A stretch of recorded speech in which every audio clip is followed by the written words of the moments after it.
You got the call. Welcome to the big leagues, kid.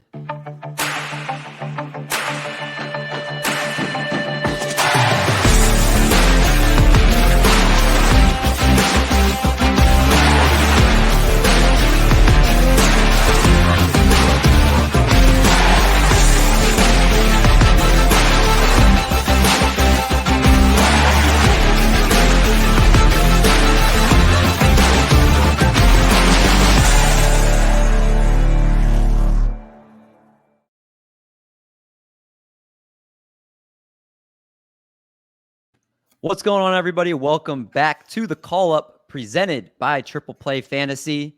We have a fantastic show for you guys tonight. We did our first mock draft of the offseason, and it is filled with excitement, fun, twists and turns, and everything that you want to see in a mock draft. Before we get to all that, first I got to introduce my co-host tonight, Michael Richards and Vinny, a.k.a. Down on the Farm. Fellas, how's it going? It's going good, Mindy. Always glad to be here with you guys. We put together a great draft here. I reached out to about 12 or so people. You reached out to a couple people. Almost everyone said yes. It's a wonderful room. I wanted to do this to give our listeners like a legitimate look at like how these players are valued by smart people, and I couldn't have been more happy with the group that came together for this. Am I part of that smart people group since I was in the You're draft? in the mix. You're there. Yes. Okay, good. Yeah, it was a fantastic room. Also included our guy, Vinny. Vinny, what's up, man? Not much, surviving the first-year player draft phenomena right now, in 4 or 5.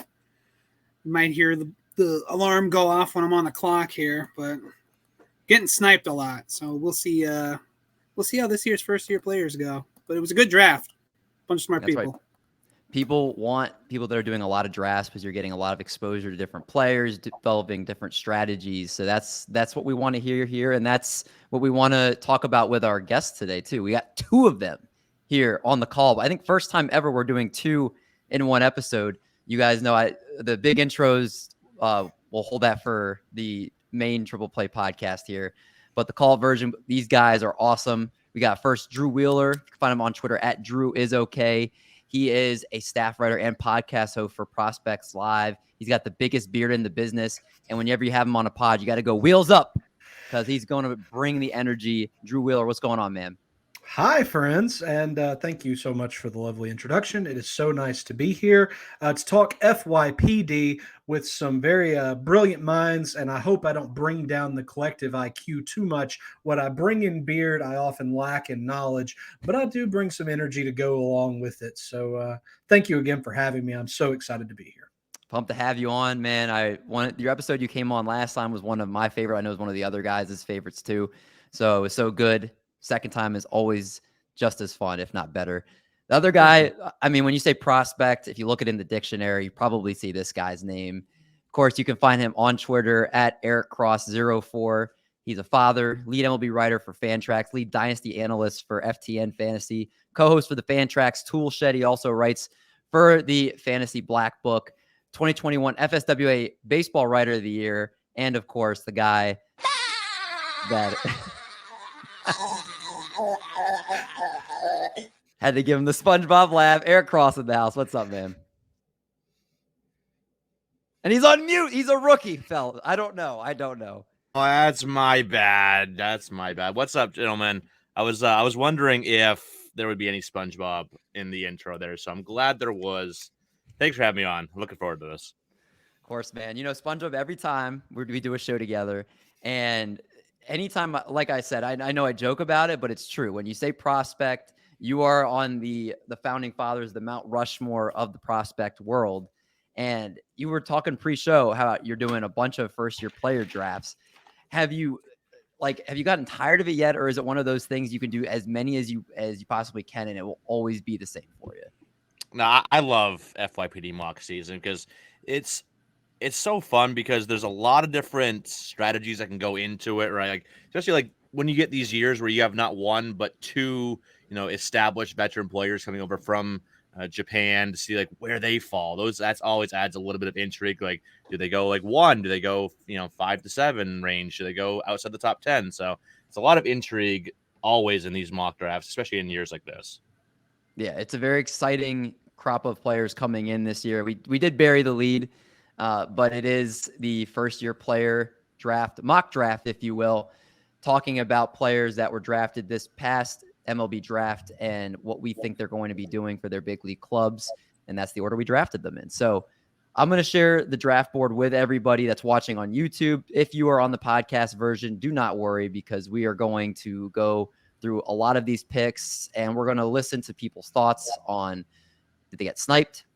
Did they like their picks? Were they surprised on some picks? There's so many different variables that come into play here when we look at the draft board. But we got to start right up at the top. And maybe this is easy and maybe it's not. The Welsh picking Druw Jones, the 1.01. I feel like you look a lot of different places. I see Druw Jones consensus 1.01. Do any of you guys disagree that he should be the first player selected? Nope, not at all. Wow. Nope. I think Jones offers the best blend of ceiling and kind of floor here. Like, you could argue Green has higher upside, and he probably does, but a lot of more issues with Green. Even though I love Green, obviously I took him right there at pick 2, as everyone can see. But yeah, Jones, I think he's gonna be an absolute stud. Like, this is, number 1 overall pick upside here if the power kind of trends up here in the next year or two. Well, Eric, let me stay with you then, because again, if you look at a bunch of different places, you will see different rankings.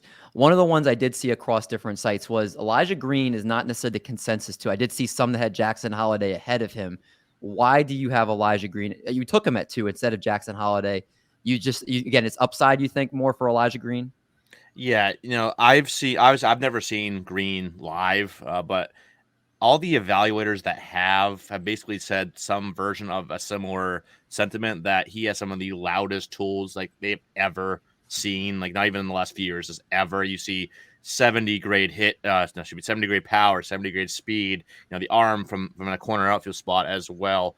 And yeah, there are some, questions on how much average can he hit for, how much contact can he make, can he keep the swing and miss in check, but nothing against Holiday. Like, I think Holiday is a very good player. I believe in what Baltimore's doing there, so I think that's a great landing spot for him. But I just can't pass up that upside with Green, where he also could be number 1 overall prospect if the hit tool comes along, and if everything clicks. Like, this is an early round, potential 30-30 player. I know that's lofty, but if everything clicks, like, that's the talent you're looking at with Eiljah Green. All right.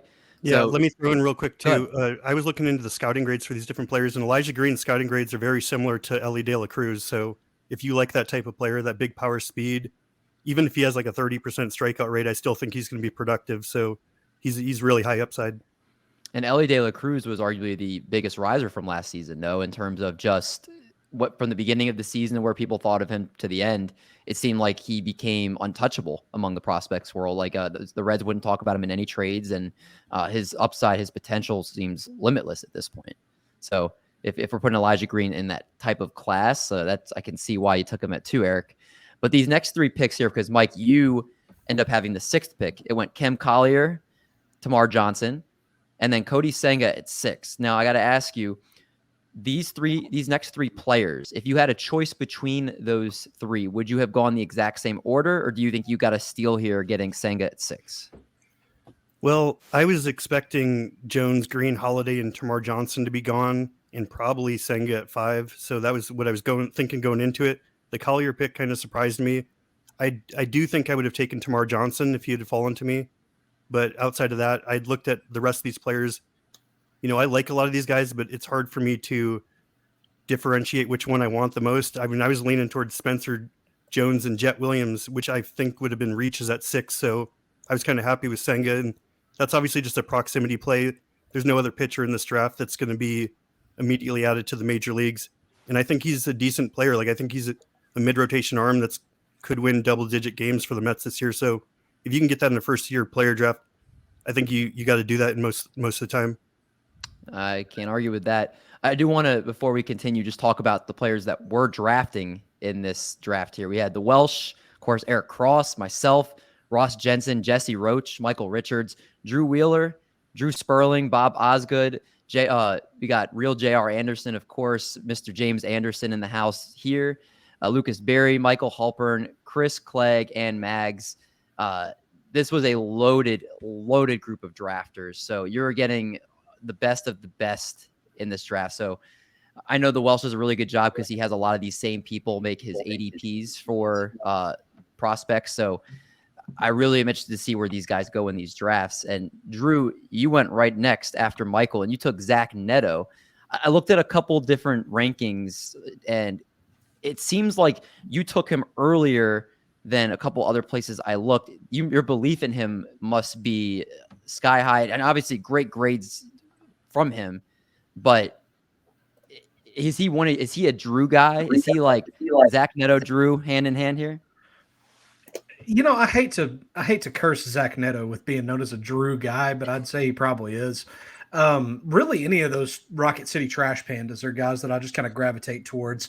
But Neto is a cat that, of all the guys that debuted in the pros last year, I think that his performance is what has boosted him up in my mind and in the mind of others.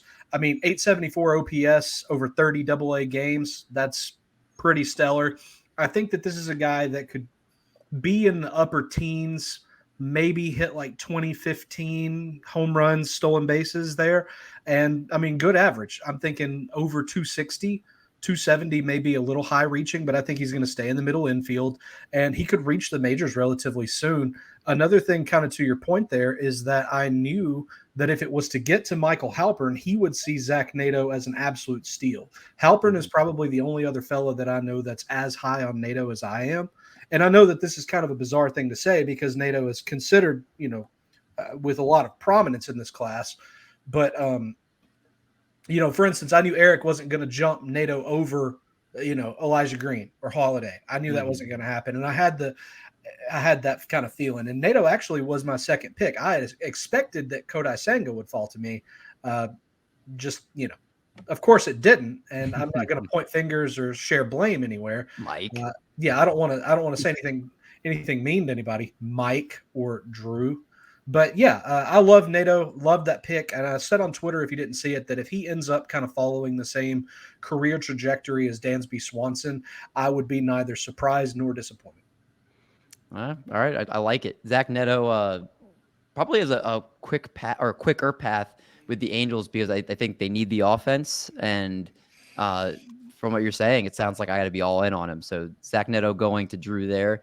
To finish out the first round, Masataka Yoshida, Spencer Jones, Jet Williams, Brooks Lee, Chase DeLauder, Gavin Cross, Justin Crawford, and then our own Vinny, the last pick of the first round here, taking Dalton Rushing here from the Dodgers. Vinny, talk to me about how that second half of the first round fell to you there. Did it go as you expected? Did you get sniped on somebody? Talk to me your thought process here as the last pick here. No, pretty much it fell right how I wanted it to. Justin Crawford going ahead of me kind of threw me off a little bit, but I wanted to leave the turn there with Dalton Rushing and Cole Young. Dalton Rushing is starting to become a very hot first-year player draft name. He had a very good small sample size coming out of the draft last year. Played a little bit in the complex and then got thrown straight into low A. But yeah, he's looking like he's going to have probably plus power, plus hit tool. He had over a 1,300 OPS in his short stint in high A, had 21 strikeouts to 21 walks. Like, it looks like the rich get richer with the Dodgers, and I like the path he's on. We'll see him probably next year debut in high A, and he's looking to be a stud. I would say he's borderline right now on top 100 prospect pedigree. Do you think you got a steal with him at 15? Looking at drafts now, I think yes, because if we flash back a little bit, his perception has changed, and I think he's just going to keep on getting higher. Like, seeing him going over Kevin Parada might look a little weird, but if we're talking about production so far and future tools, I think he has warranted that now. Okay, fair enough. I like it. I mean, kind of putting your stamp on a guy here with, like you said, if people are looking at Kevin Parada as, why are you taking Rushing over him? That shows your belief in Dalton Rushing, and maybe that will just be something that's becomes more of a trend going forward here. We got into round 2, and like you said, you took Cole Young, Vinny, to start out the round here. Max takes Kevin Parada, and then Clegg goes Drew Gilbert. Then Michael Halpern goes Jace Young from Detroit. As we look at this beginning of the second round here, these first 4 or 5 picks, and then we see Lucas Berry takes Jacob Berry. Any surprises here, Eric, in terms of did this kind of the beginning of the second round play it as you expected, or were there any surprises here?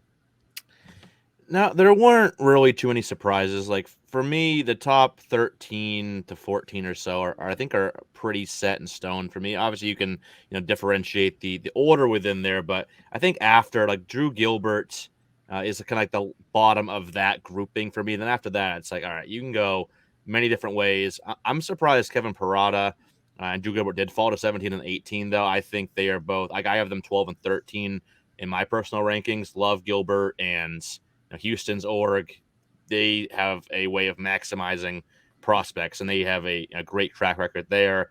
Prada, I think, is a great bat as well.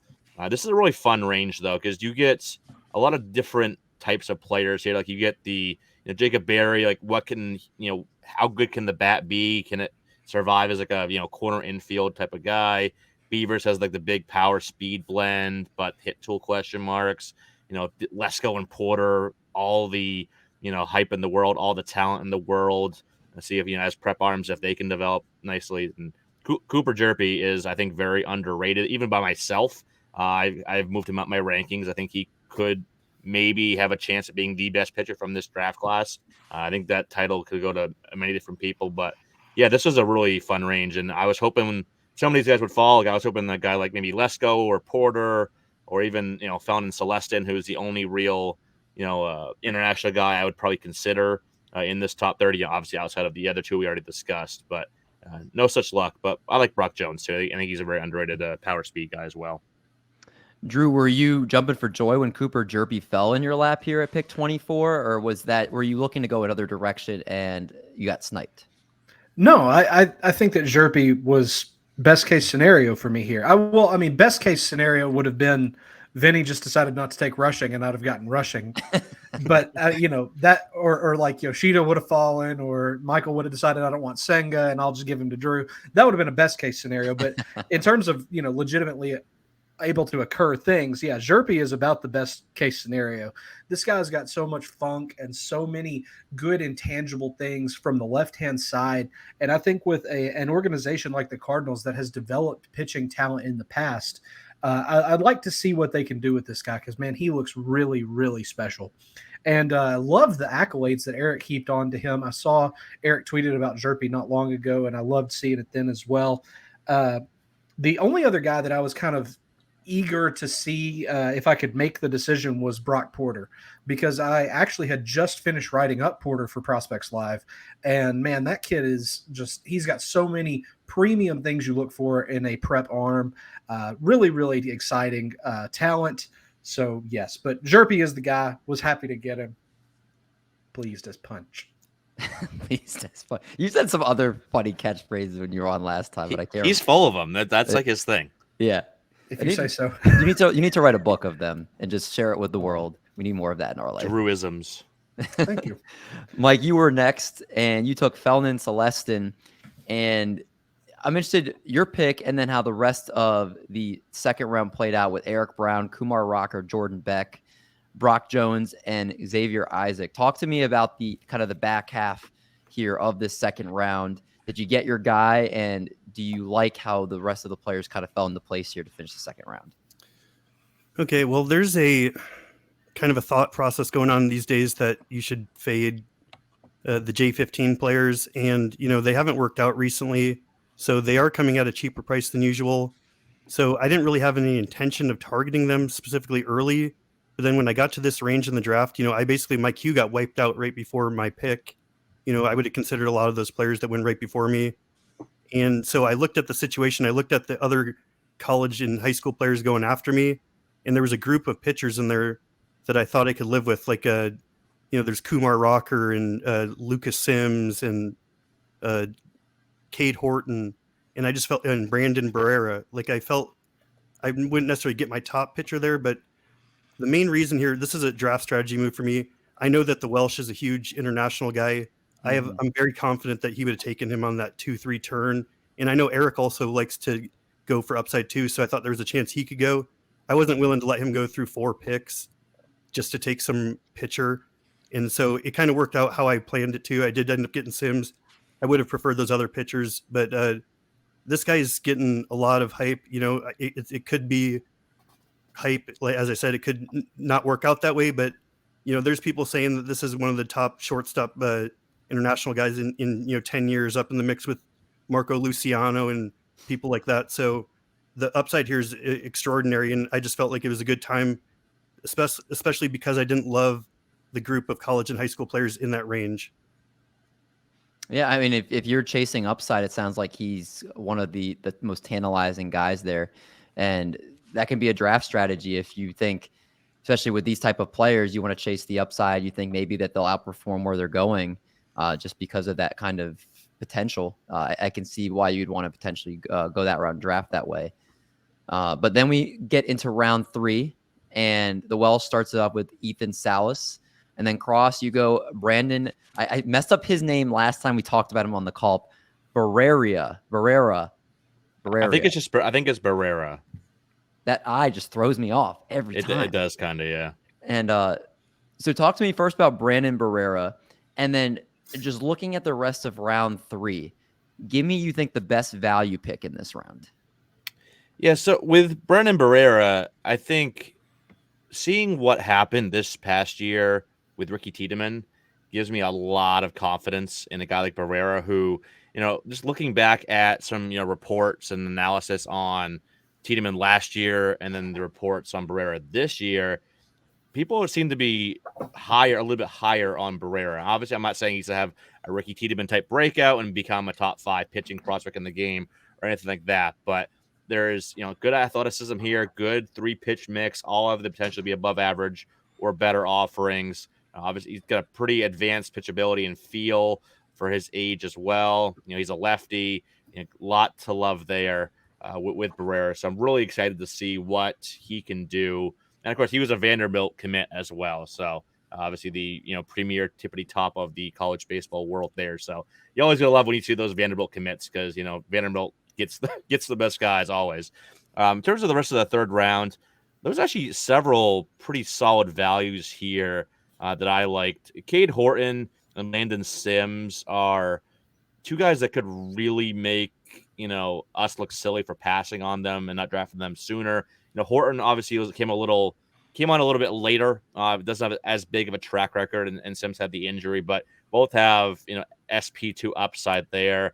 I think Jacob Melton was a very good pick by you, Drew. Again, Houston. Melton had a really good career out there in the Pacific Northwest, and I like him a lot there. And then Roman Anthony, that's one of my favorite picks that Boss has made in the last few years. Power upside, projection, a little bit of speed as well. If the hit still comes along, he could be a big riser in ranking. So kind of those ones are the ones I really looked at. And Miziorowski, that's my tongue twister there, Mendy. That there's just too many I's and O's in there. It's just, but he's one, obviously, spin rates and all the metrics and the data on him is off the charts. Milwaukee, great track record, obviously, with developing pitching, over the last half decade or so. So if they can really kind of mold him and, get him maximized, potential wise, I think that's going to be another really fun arm in that org.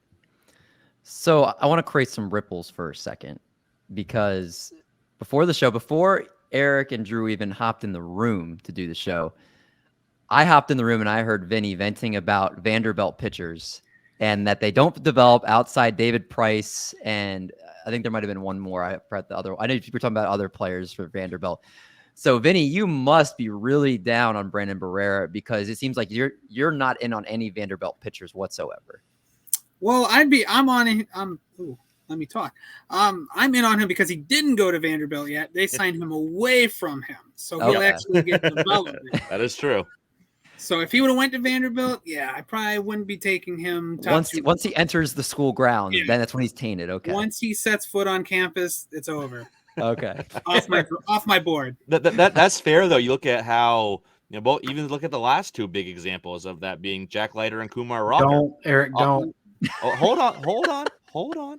It's still to be determined for both. I'm not saying that they're not going to make it or anything like that, but to see where they're the 2 biggest names in college baseball, especially on the pitching side of things, and then Leiter has been walking everybody since his debut. And Rocker, we've seen some ups and downs with him, command wise. Yeah, that's a fair concern to have. Yeah, if Drew- we want to go worst case scenario, we can all flash back to Carson Fulmer. Yeah.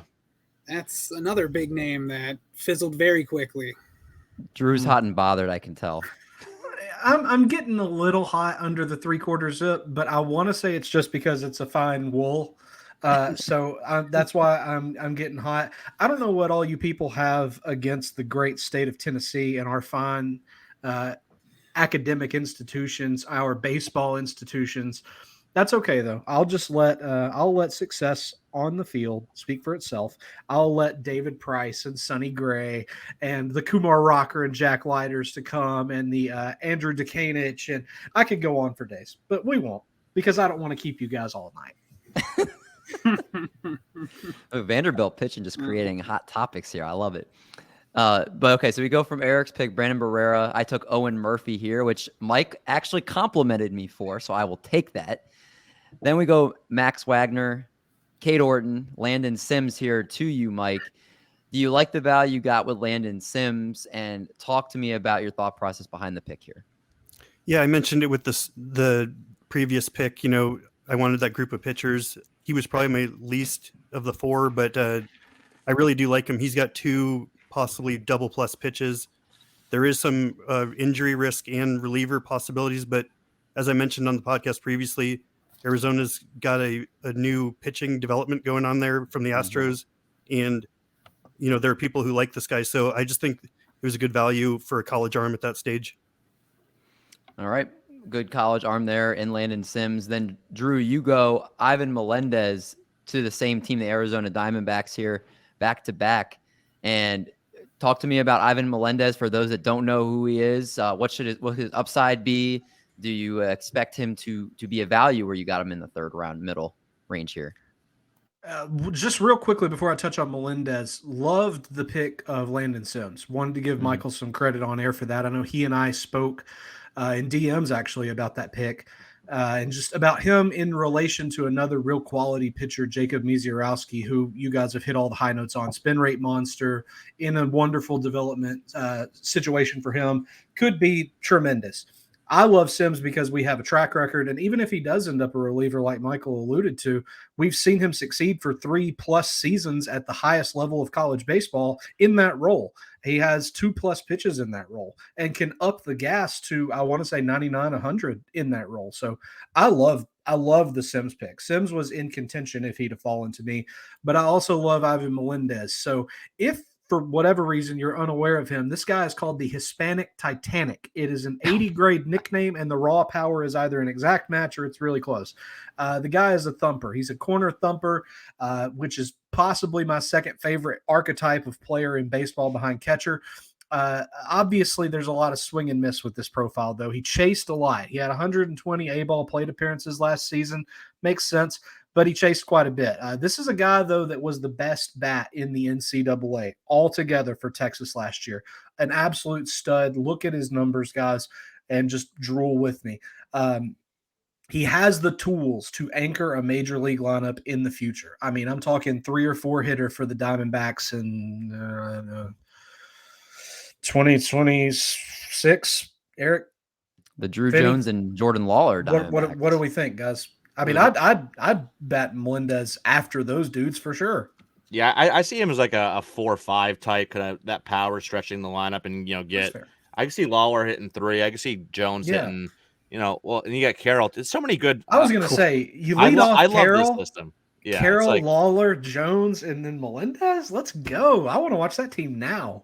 Too late to be a D-backs fan. Sprinkle in some Blaze Alexander at second base too, right? Exactly. Hell of a lineup.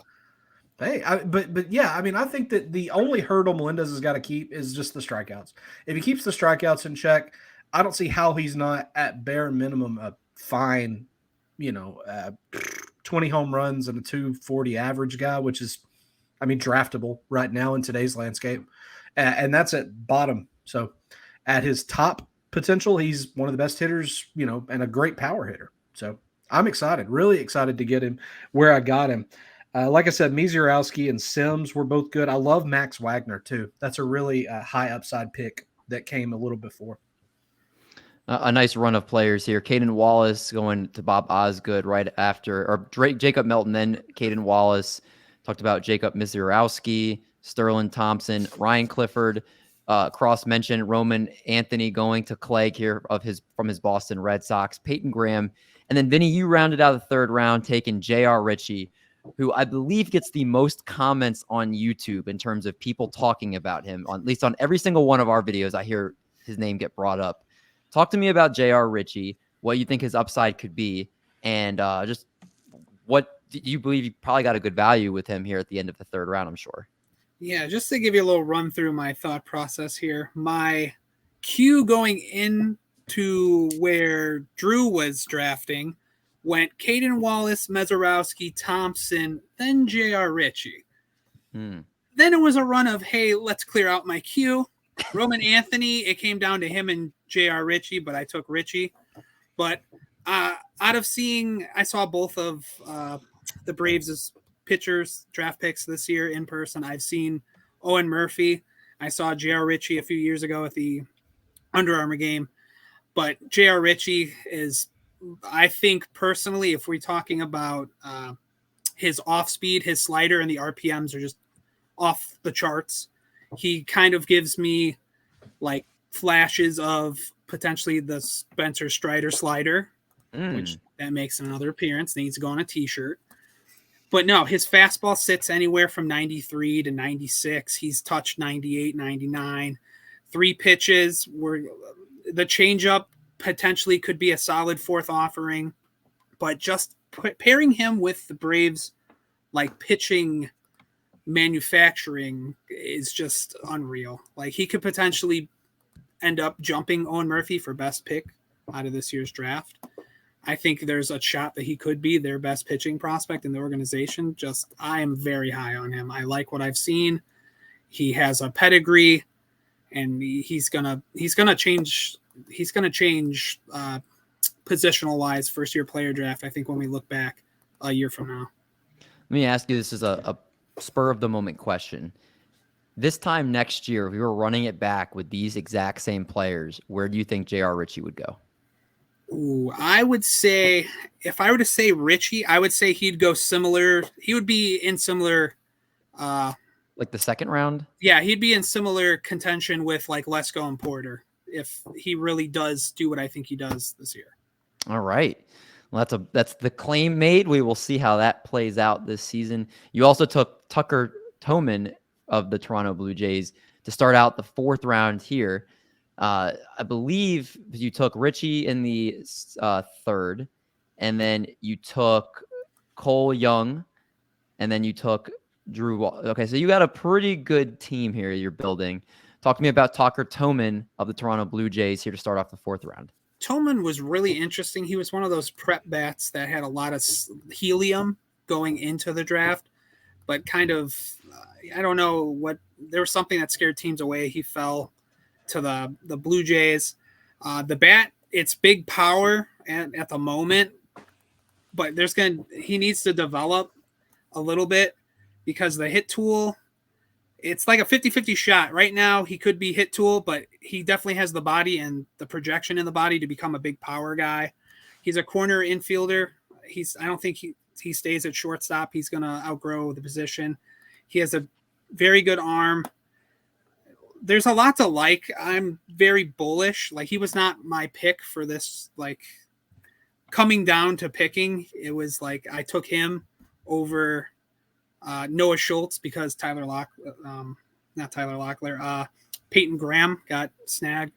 So it was more like an upside pick, kind of like I probably will regret that pick, but You want to talk about regrets? Overwhelmed during the draft. You must have been pretty sure you were going to get Peyton Graham, right? That must have shaken you up a little bit. Yeah. And then I waited too long. My queue got wiped, so I was scrolling through names. And I was like, all right, I'll take Tucker Toman. Kind of a value, kind of not. The worst. Did now Going back to you here, Druw, did you feel any kind of similar emotions here as Vinny when you saw the board go Blake Tidwell, Tyler Locklear, Noah Schultz, Joenry Vargas, Connor Prielp, Justin Campbell, Brandon Mayea? I probably messed up a couple names there. When you saw these names go down and it got to your pick, were you panicking or did you feel confident taking Jud Fabian here? If it makes, I'll just say it pretty directly. Fabian was the guy that was on my list after Misiorowski, and so I would have gotten rounds of value at that point on Jud Fabian. Really, really thrilled. This is a kid who I think has been kind of stigmatized unfairly for just about 2 or 3 seasons, just based on some whiff rates and strikeout rates from his 19-year-old freshman season at Florida. I mean, the guy has improved strikeout rates and whiff rates 2 years running. He's kind of a notable toolbox. The guy's got at least plus raw power, above average speed, and he looked impressive over some A-ball plate appearances. Hit 386, 481, 841 slug with 3 home runs. I think if he debuts in high A and then maybe touches double A in 2023, I think he could be a 20 homer, push double-digit steals in the majors. This is a kid I'm tickled to get, and tickled to get in the 4th round. I think that he's extremely high upside. Tickled. He's tickled. Yeah. Do you hear me chuckling? I'm literally tickled. He's tickled himself right now. Yeah. Eric, I did have a question off of Jud Fabian before you guys touch on that. Do you think there was any other bigger lock in this draft than Chris ending up with Tyler Locklear? Nope. I didn't either. Is that a Chris Clegg guy? Oh, maybe the biggest.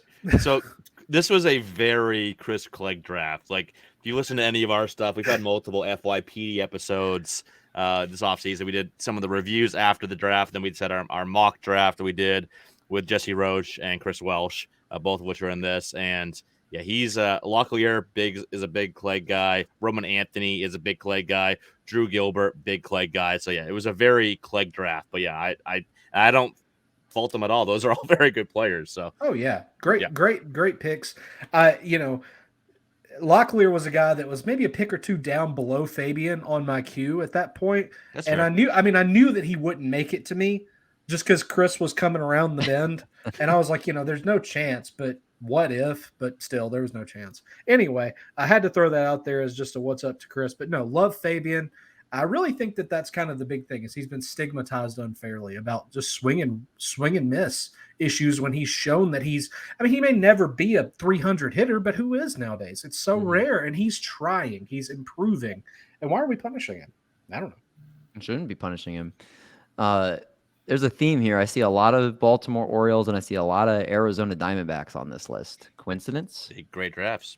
Yeah, I think not. Those 2 farm systems. Is there a better farm system than those 2 right now? I might be forgetting one, but I feel like those are the 2 names I see more when we talk about players, and maybe like Atlanta, another one. Well, in terms of this particular draft, no, there was probably one of those 2 teams. But in general, Cincinnati for fantasy, Cincinnati's really fun. Yeah. They got a lot of fun names that have a lot of breakout appeal there, too. So that's one of my favorite orgs in right now. And then obviously Baltimore is great. Arizona is great. The Yankees are sneaky good, too. I hate to admit it, but they are. Love it. Red Sox are, pretty good as well. Yeah, a lot of fun orgs right now. That's what we call them, orgs? Yeah, that's what I call them. Org systems. I use a different terminology every time. I like orgs. Was that in Lord of the Rings when they were called orgs? Yeah, the orgs come storming through the battlefield with like big kind of brutish axes, and then on the other side is like Eric with a sword, and he fights them. So. I think we got to make like a meme of that. Mendy, no one's got time to say organizations. That's just way too many letters. Too many syllables. Do like the kids do these days and shorten everything? So yeah, orgs. Can you just make it like cuter and say like orgies or something?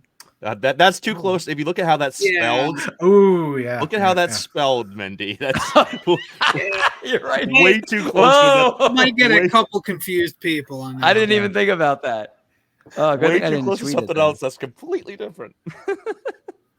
I don't know how you transition. And we were worried that we were going to leave all the good material on the cutting room floor, guys. That's right. This no is all such natural luck. too. I don't know how you such luck. transition from that, but we'll try. Mike, talk to me about Jackson Ferris, who was the next pick here for you, pitcher for Chicago Cubs. Yeah, it's tough to follow that up right there, but I was looking at this draft board. I took the international guy in the second round. I'd taken 2 pitchers already, so I was kind of hoping that Fabian would fall to me there. So Druw definitely sniped me.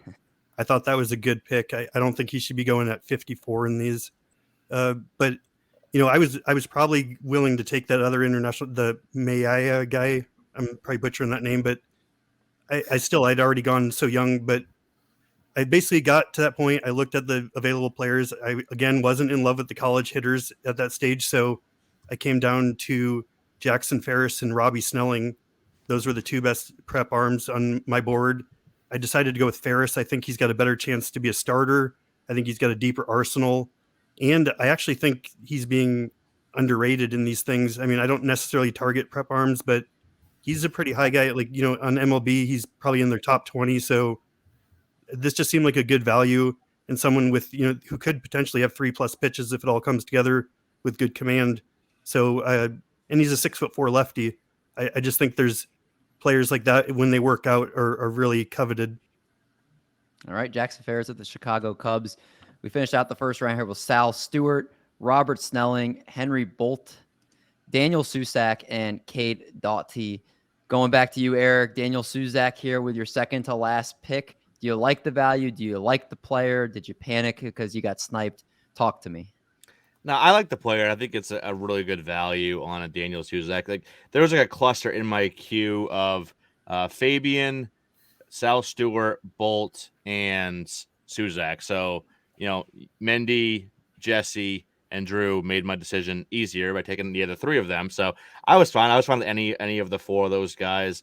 The one thing with Susac, I don't love the landing spot because Oakland's a dumpster fire, first off. Second off, the park sucks. Third off, their player development sucks. So I'm not doing a good job selling Daniel Susac here, but in general, I'm hoping he can kind of overcome all of that because this is a legit bat. He had 2 really good years at the University of Arizona. I think he's a good, in general, would be a good guy to stick behind the plate, but they also have Shaylin Galliers there, who's probably the long-term starter, but that's, a couple years out, so I don't need to worry about that quite yet, but this is a legit bat, and I think he's, could be close to like a Soderstrom, bit better pure hitter, maybe a little less power, but overall, this is a guy that could be, a top 75-ish prospect if he hits the ground running next year, because I think there's a good chance of a pretty high average, solid amount of power.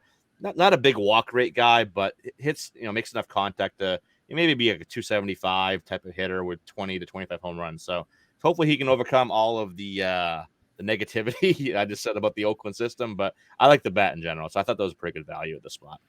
Kind of with both back and forth, it sounds like you're talking him up, talking him down. But overall, I mean, at the end of the 4th round, sounds like a pretty good value there for Daniel Susac. Yep, absolutely. But then we get into round 5 here. Last round, we did the first basically 75 players here for this mock draft. Well, started out with Mikey Romero of your Boston Red Sox, Eric. And then you go Reggie Crawford, your last pick of the San Francisco Giants. Talk to me about Reggie Crawford, your last pick here, and just your thoughts overall on how you thought your draft went. So at the end of any FYPD, regardless if it's 5 rounds, 10 rounds, whatever, I like to end with a little bit of upside. So Reggie Crawford's fun. He is just really fun. Went 30th overall to the Giants here. 2-way player. Not sure how long that lasts, but at the same time, he does have legit power. He played a little first base at University of Connecticut. Legit power hitter. Druw walks at a pretty good clip as well. Not sure how long they let that go on. Probably his future is on the mound. If you had to pick one, it's probably going to be on the mound. Big fastball slider combination. He's a big dude, 6'4", 235, 240, something in that range. Coming off the injury, so he hasn't pitched yet professionally, but hopefully we see him back at some point, hopefully by opening day. If not, you'll see him at some point early on in the minor league season. So a lot of upside there. I like San Fran's, obviously they've done a lot of good things with pitchers specifically over the last handful of years, both at the minor league and major league level. So just a fun guy. Like that's all what I always say. Like end of your draft, like go for some upside plays, and I think Crawford definitely fits that mold. And you talked about how well San Francisco develops pitching. That's why I took Carson Wisenhut with the very next pick, the pitcher for the San Francisco Giants in that organization. We actually talked about him on the call-up the week prior. So he was fresh in my mind, snagged him with that next pick there. And then it goes Clark Elliott to Ross Jensen, Manuel Bonilla to Jesse Roach. And then, Mike, your pick, you take shortstop Sebastian Walcott. How do you feel that your draft went here as you made your last pick? So yeah, as I kind of said in the beginning, my draft didn't go exactly as I planned out, but I don't really have a plan on specific players. It's just a really good room, and there's a lot of good managers, so I ended up getting sniped on a lot of picks. But I ended up with 3 pitchers and 2 international bats, which, you know, I like all these players, but as I said, it's not necessarily the ideal game plan because, you know, those are the riskiest things. I wasn't able to land any of the college bats basically based on where I was drafting. So as far as Walcott goes, I just ended up looking deep into the international players once I was on the split. Like Eric said, I want to go upside with my last pick in pretty much every draft I do. And, you know, it's tough to gauge how these players are going to turn out, but I saw that he had a plus hit tool in, you know, average power, average speed, you know, in a plus arm, above average in the field, above average overall. You know, these are the only scouting grades I could really come across. But he's, you know, he's from the Bahamas, and, you know, some scouts actually think he could get up in the range with Jazz Chisholm as the best international prospect to come from there.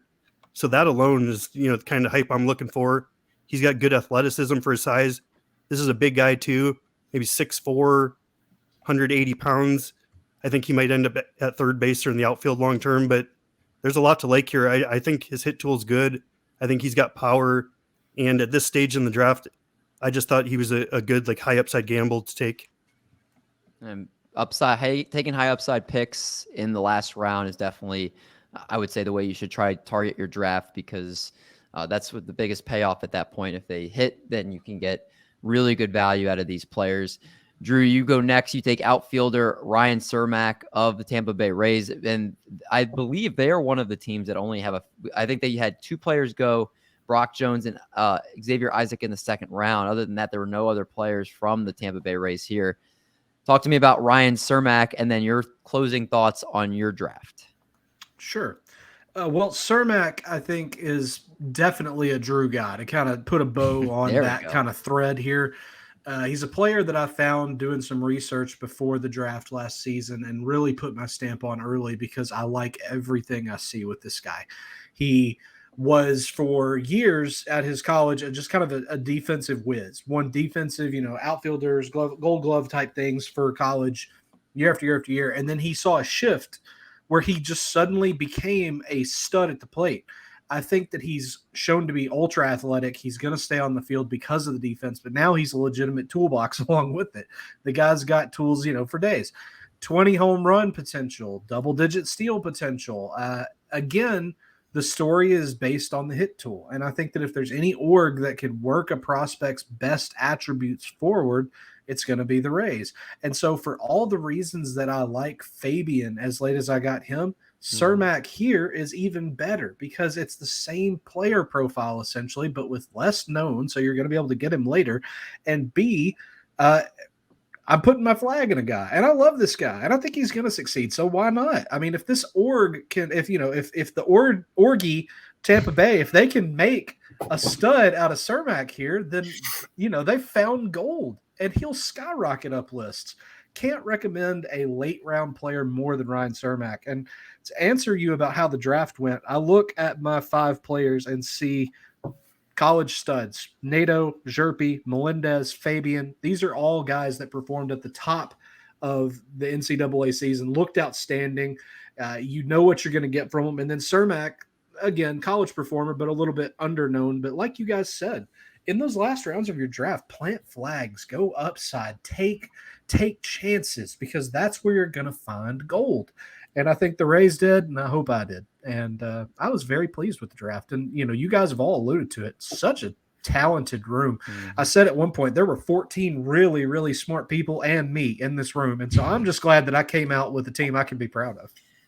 Team that you're proud of, and like you said, you got your guys. So it's like if your ship goes down, you went down with your guys. If you end up, say, getting your gold or whatever, or, you know, reaching to where you want to go, it's with your guys. So I'm always admiring people that do that, and it's definitely a way to kind of differentiate yourself with a group of so many smart people here.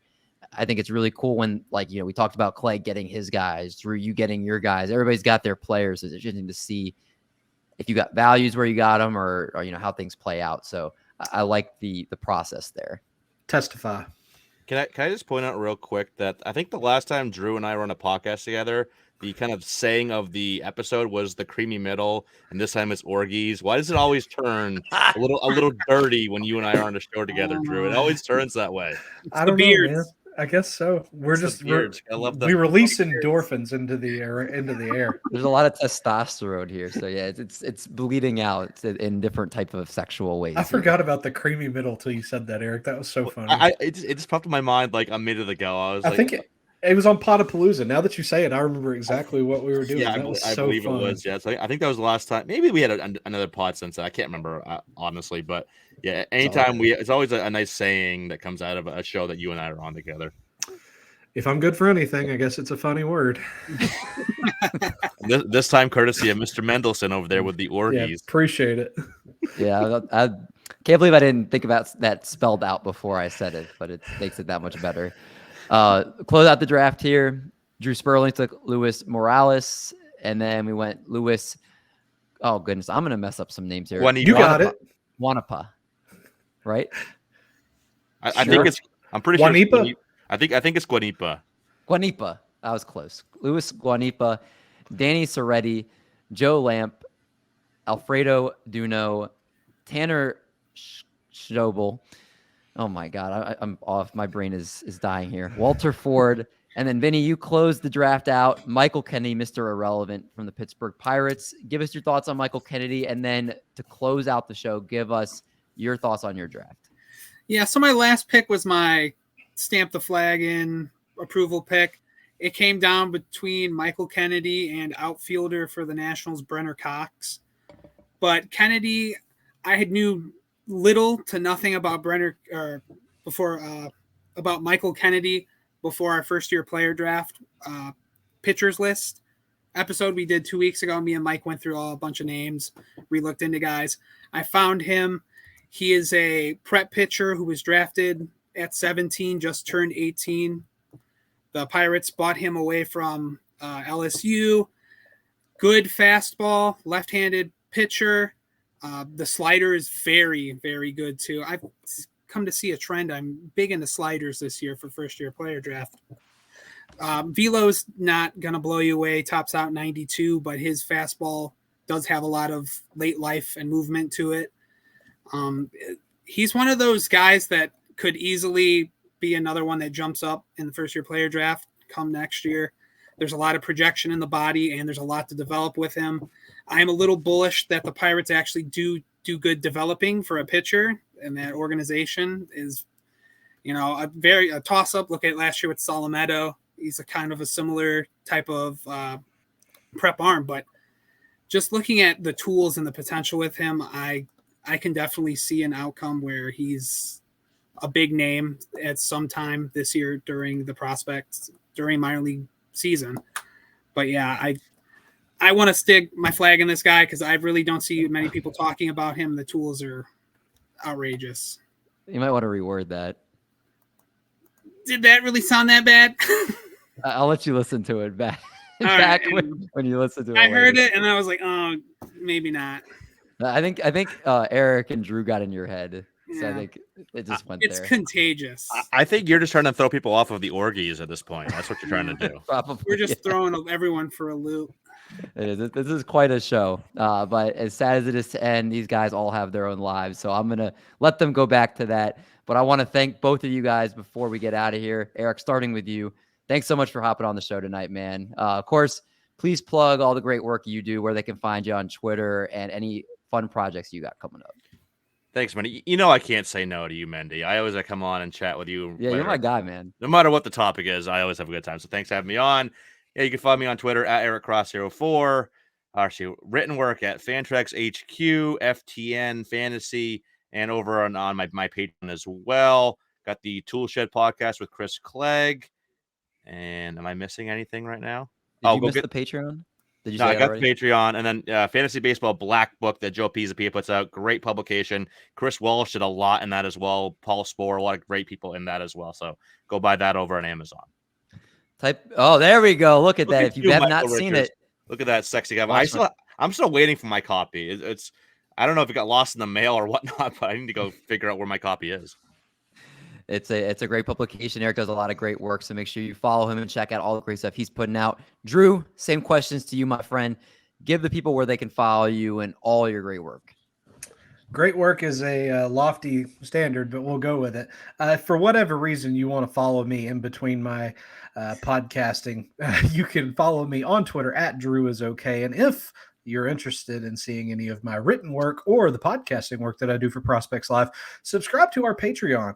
For only $5 a month, you can get all kinds of incredible tools, including RoboScout, our top 1,000 list just dropped, all kinds of really neat stuff. Plus, you get to hear me hosting podcasts at least twice a month. I do articles, recently released one about Koudai Senga, Masataka Yoshida, and Shintaro Fujinami, who you may be seeing signing very soon. I just saw he was connected with the Oakland Athletics, so we could have a third player to discuss in that realm very soon. We've got all kinds of really neat stuff coming out, and I'm writing blurbs for FYPD, of course, because that's what everybody loves to talk about right now. And thank y'all for having me on. It was a real treat to be here with you gentlemen. Do you have any words to send us out here, Druw? I'll quote the great philosopher Albus Dumbledore when asked to give you random words: nitwit, oddball, blubber, and tweak. How do you say anything after this guy? I don't know, but I'll try. For Eric, for Druw, for Vinny, for Mike, I'm D-Mendy. We're going to catch you guys in the next week of the call. But until then, we hope you guys stay safe. We'll see y'all in the next one.